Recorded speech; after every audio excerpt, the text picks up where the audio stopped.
No puedo pasar la grande, ¿ya? Bien. Bueno, vamos a empezar con el tema de glucocorticoides. Es un tema importante porque los glucocorticoides son drogas que se usan en muchas patologías y se malusan en otras, ¿sí? Entonces es importante conocer este, cómo funcionan, qué hacen, en qué se da y en qué no se da, ¿ya? Entonces, son drogas con la capacidad antiinflamatoria e inmunosupresora, ¿sí? Para algunas patologías puede ser una droga que calma un poco el dolor, como en la artritis reumatoidea, como en la gota, ¿ya? Pero sobre todo cuando se pone de manera intraarticular, ¿sí? Pero básicamente son drogas antiinflamatorias y son drogas inmunosupresoras, ¿ya? ¿Cómo se forman los glucocorticoides? Tiene que ver con el eje hipotálamo hipófisis suprarrenal, ¿ya? Este eje se inicia cuando el hipotálamo libera la hormona liberadora de corticotrofina, ¿sí? Esta hormona va a actuar sobre la adenohipófisis y se va a producir la hormona proopiomelanocortina, ¿ya? Esta proopiomelanocortina se va a fragmentar en tres drogas, o en tres hormonas, digamos, ACTH, ¿sí? La melanocito estimulante y los péptidos opioides, ¿no es cierto? Los péptidos opioides son los opioides endógenos, son los que nos producen placer, los que nos calman el dolor, ¿sí?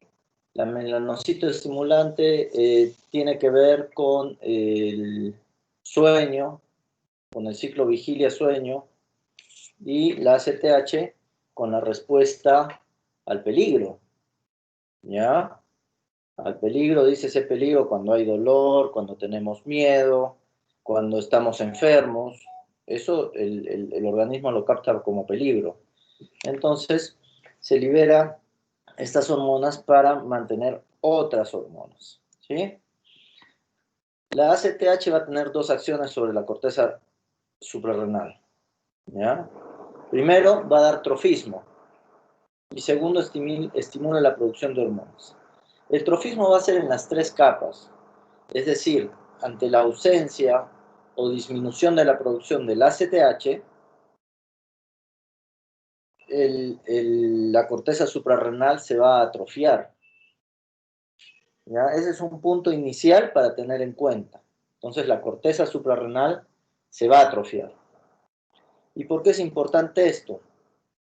Porque cuando nosotros suprimimos el eje dando otra hormona, ¿sí? Porque esta tiene una supresión, un feedback negativo que ustedes ya lo han visto en fisiología, ¿sí? Cuando suprimimos esto se va a atrofiar la corteza. Entonces, cuando necesitamos que se produzca, esa corteza está atrofiada y no va a funcionar. Va a tener que pasar entre 10 y 14 días para poder funcionar, ¿ya?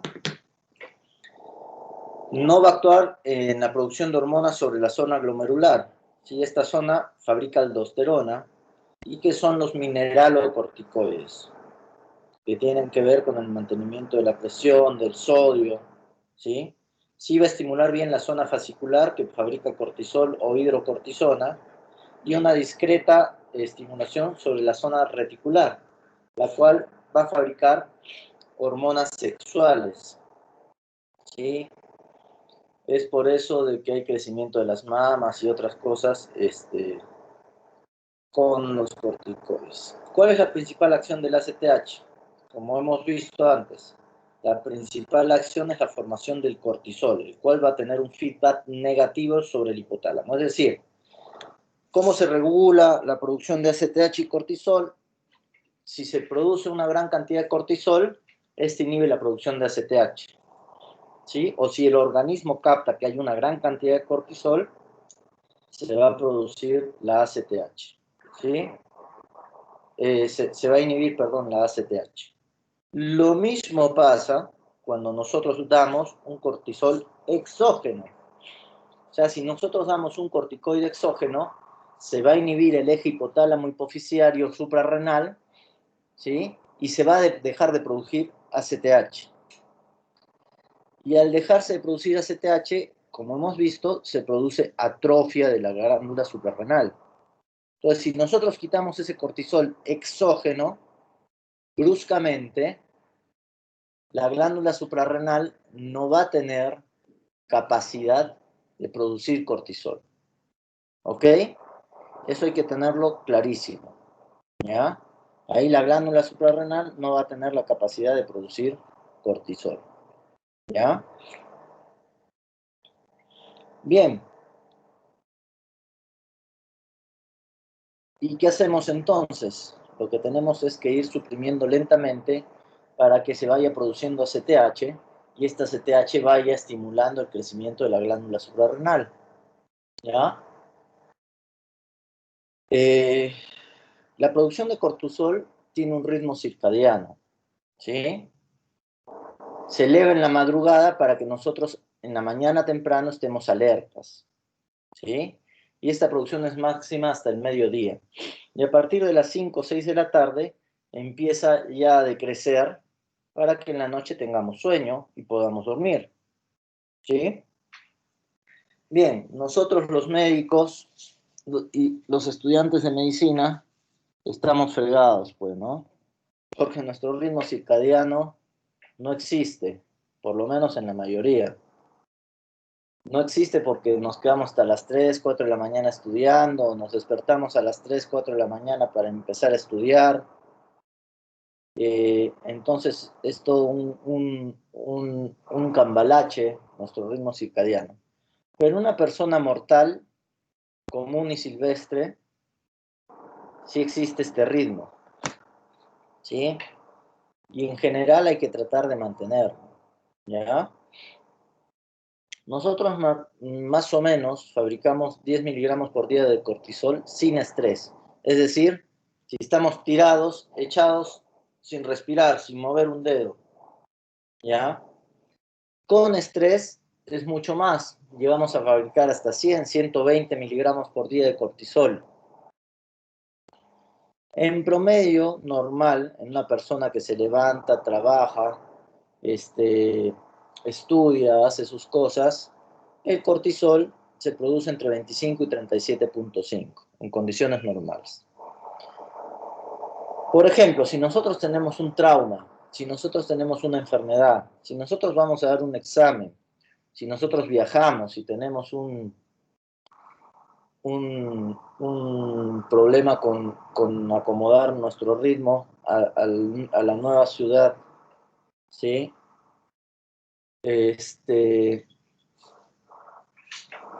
Vamos a necesitar más cortisol, ¿sí? Para poder enfrentar esto.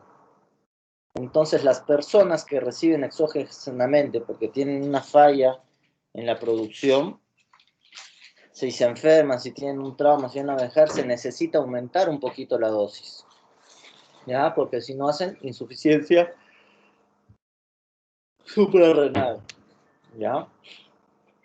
Cuando damos un cortisol exógeno, como les dije, se produce un feedback negativo, pero la corteza no va a recibir su estímulo, no va a recibir su estímulo trófico del ACTH y se va a producir una atrofia. Por suerte, como les dije, esta atrofia es reversible más o menos entre 15 días, 2 semanas o 3 semanas, ¿ya? Por eso, cuando nosotros damos corticoides más de 15 días, no se debe suspender en forma brusca. Si lo damos menos de 7 días, podemos suspender en forma brusca porque todavía no hay una gran atrofia suprarrenal. Si estamos entre 7 y 15 días, ahí está la cosa, ¿sí? Podemos suspender bruscamente o gradualmente. Pero doctor, pero ahí nos deja en el limbo, ¿no? Sí, pues, ahí es para tener sentido común y pensar. Por ejemplo, no sé si alguien me puede responder de que si fuera un viejito de 72 años y recibió 10 días cortisol, recibió 10 días hidrocortisona, ¿ustedes le suspenderían bruscamente o no?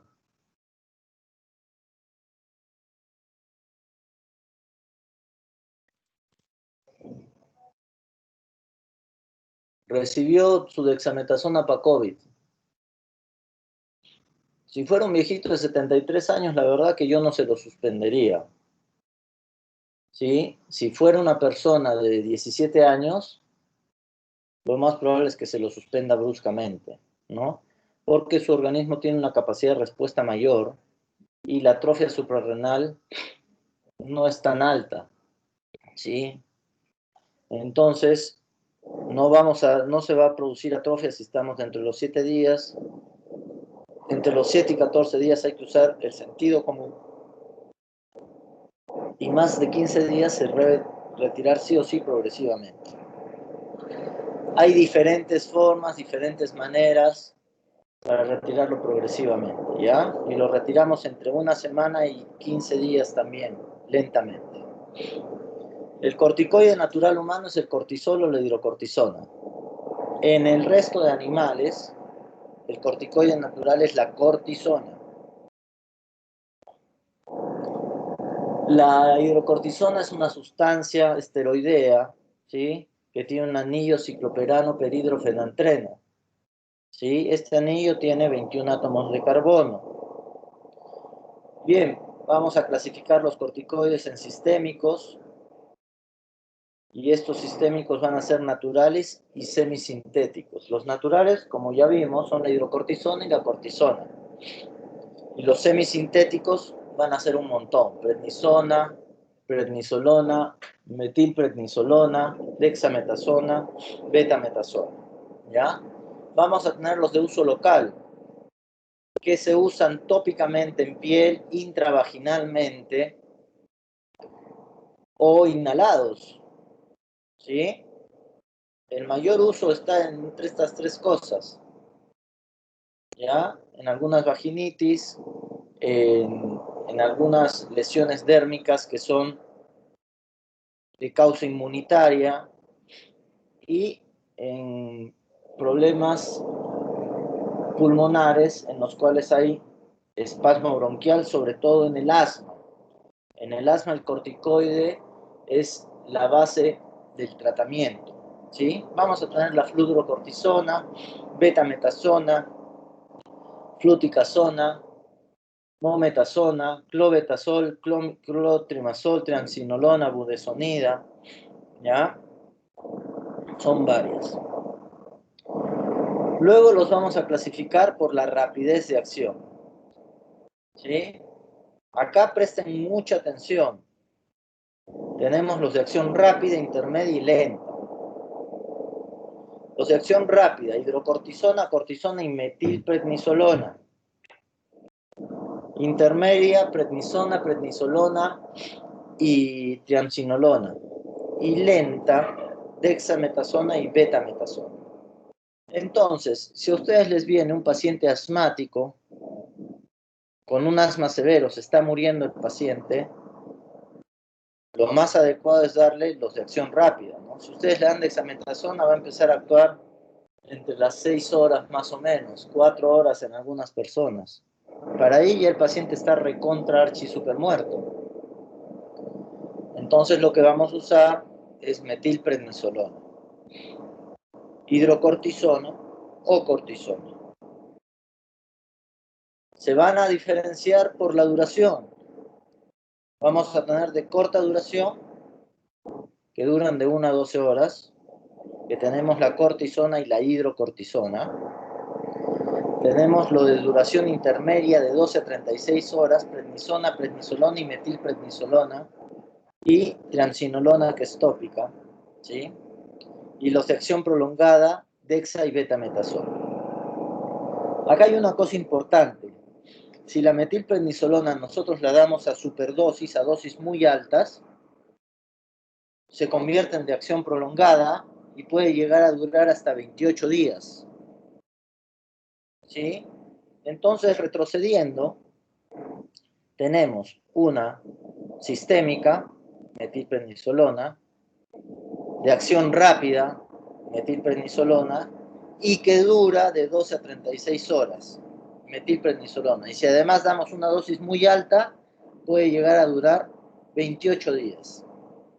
Entonces, definitivamente, para algunas cosas, la metilprednisolona va a ser la droga de elección. Y además, vamos a ver la potencia, que son los numeritos que tenemos acá a su derecha. ¿Sí? Tomamos como base la hidrocortisona, que es A1. ¿Sí? La cortisona, que es A08. ¿Sí? La prednisona 4 y las otras 3, prednisolona, metilprednisolona y transcinolona, que son A5. Es decir, tiene una potencia intermedia. Entonces, la metilprednisolona es rápida, sistémica, dura bastante y es potente. ¿Ah? Entonces, por eso se elige para tratamiento del asma descompensado, se elige para bajar algunas inflamaciones, se elige para el tratamiento de enfermedades del tejido conectivo como lupus, ya vasculitis, que ya las van a ver ustedes más adelante, lo importante que son y la gran cantidad de personas que tienen estas enfermedades, ¿sí? Y con el plus de que si damos una dosis alta va a durar hasta 28 días. Impresionante la metilprednisolona. Ya es la campeona. La dexametasona y betametasona tienen mayor potencia, 25 y 30 de potencia, ¿sí? Y además liberan mineralocorticoides a dosis bajitas. Muchas de estas tienen indicaciones precisas. Por ejemplo, la betametasona produce maduración del pulmón en un niño prematuro. Entonces a la mamá se le da 3 días antes, ¿sí? Hasta el día del parto o hasta el día de la cesárea, un niño que va a salir prematuro por X o Y razones, se le da betametasona para que madure el pulmón del niño y cuando nazca no tenga tantos problemas. Pero es solo la betametasona, las otras no hacen ningún efecto. ¿Ok? Por ejemplo, la dexametasona, ¿sí? La vamos a usar en COVID, que es el único tratamiento que ha resultado ser efectivo y solamente en pacientes que ya tienen falla respiratoria. ¿Ya? Ahí usamos la dexametasona. Para algunas alergias en tratamiento ya crónico, usamos dexametasona. Cuando recién llega el paciente, damos hidrocortisona, que actúa rápido, ¿no? Y le dejamos su dexametasona oral para que el tratamiento tenga efectividad en el tiempo. ¿Ya? ¿Qué quiere decir? Si yo doy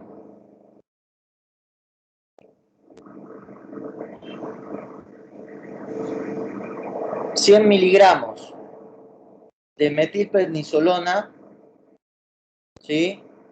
Para dar la misma cantidad en potencia, ¿cuánto de hidrocortisona tendría que dar? ¿Y cuánto de dexametasona tendría que dar? A ver, respóndame eso. Los espero 30 segundos.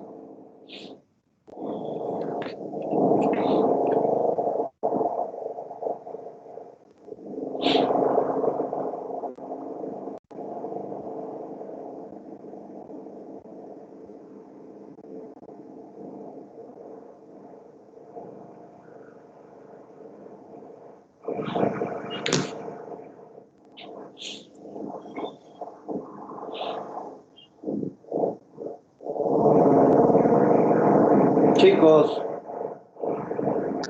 La hidrocortisona Serían 5 veces y la dexametasona un 625. de hidrocortisona, 5 veces.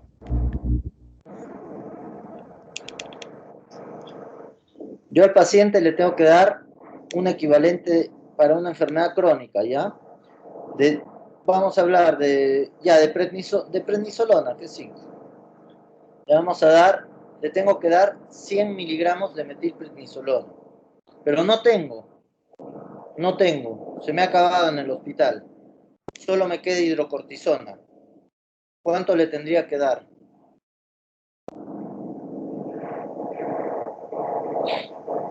500 miligramos. 500 miligramos, muy bien. Y de dexametasona, se me acabó también la hidrocortisona. ¿Cuánto 20. le tendría? 25 de potencia. ¿Cuánto de dexametasona tendría que darle? No. ¿Cuánto? 4. 4. Sí, muy bien. ¿Ya? Entonces, tener en cuenta eso, porque hay que cambiar. Entonces, este cuadro y este cuadro los tienen que saber de memoria. ¿Sí? En el UpToDate hay uno que está parecido, ¿ya? Pero se los tienen que saber de memoria. Yo en el examen les voy a preguntar esto, ¿ok? Bien. ¿Cómo actúan los corticoides? Van a actuar directamente en órganos blancos, ¿sí? Tienen un receptor ubicado en el citoplasma y cuando el corticoide se deja de unir a este, se liga a algunas proteínas, ¿ya? Entra a la célula, la proteína se desliga del receptor y va a formar un complejo entre el corticoide y el receptor. Para que actúe, este complejo siempre tiene que existir. Es un complejo dimérico, ¿ya? Porque de esta forma va a actuar entrando al núcleo y actúa sobre el DNA, ¿sí? Y actuando sobre el DNA van a estimular o inhibir la producción de ciertas proteínas. Por ejemplo, es antiinflamatorio porque inhibe la producción de citoquinas, ¿sí? De factor de necrosis tumoral, de interleuquina 2, de interleuquina 10, ¿sí? Y van a tener un efecto genómico, ¿sí? Que es el que entra directamente, chico. Entra la proteína, se une al receptor y el compuesto dimérico entra al núcleo. Entra al núcleo y cambia la estructura del ADN y la producción de proteínas. ¿Sí? Y van a tener un efecto no genómico, que actúa directamente sobre un receptor como actúan la mayoría de drogas. ¿Sí? El efecto genómico y el efecto no genómico. Y acá libera AMP cíclico, produce la entrada de calcio, de potasio y produce una acción dentro de la célula, sin entrar al ADN. El efecto genómico tiene que ver con un receptor intracelular que forma un compuesto dimérico y este va a entrar al núcleo, ¿sí? Para producir cambios en el ADN, genómico, ADN. El efecto no genómico va a actuar sobre un receptor para producir una respuesta. ¿Está claro?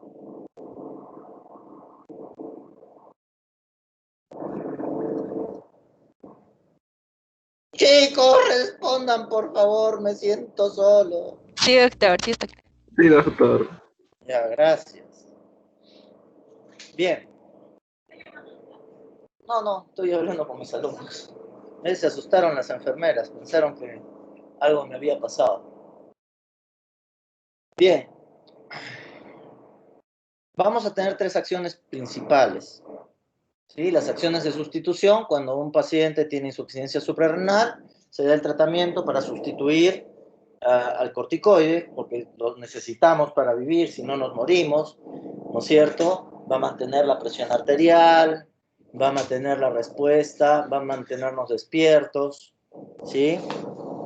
Las acciones farmacológicas propiamente dichas, que son aquellas en las cuales produce un cambio, ¿sí? Por ejemplo, la inhibición de citoquinas, la inhibición de la producción de proteínas, por eso también interactúa con la cicatrización, la disminución de la producción de linfocitos, ¿sí?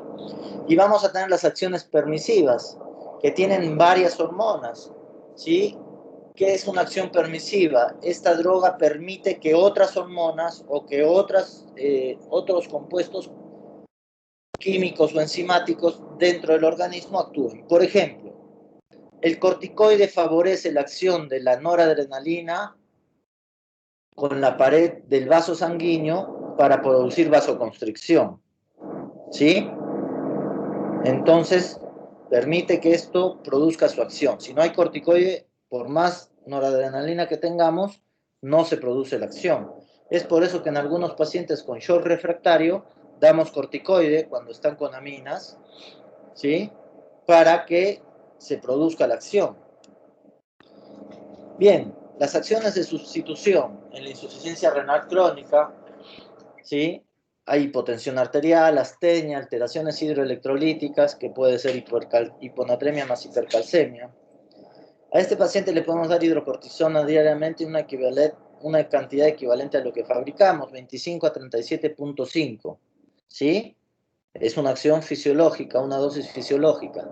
Si este paciente se enferma, si este paciente tiene un trauma, una pancreatitis, no sé, está expuesto a un estrés brutal, por ejemplo, este paciente es médico y está tratando COVID, ¿sí?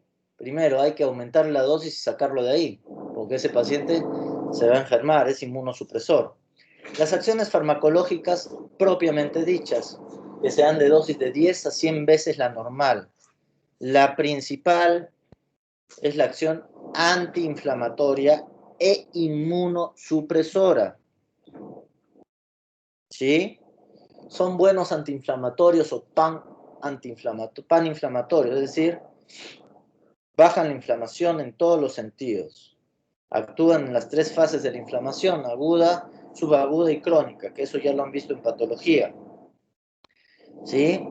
Y en fisiología también, me parece. ¿Ya?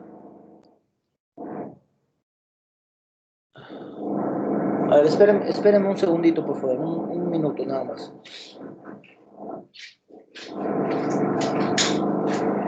¿Pasó algo con la nena?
¿Aló?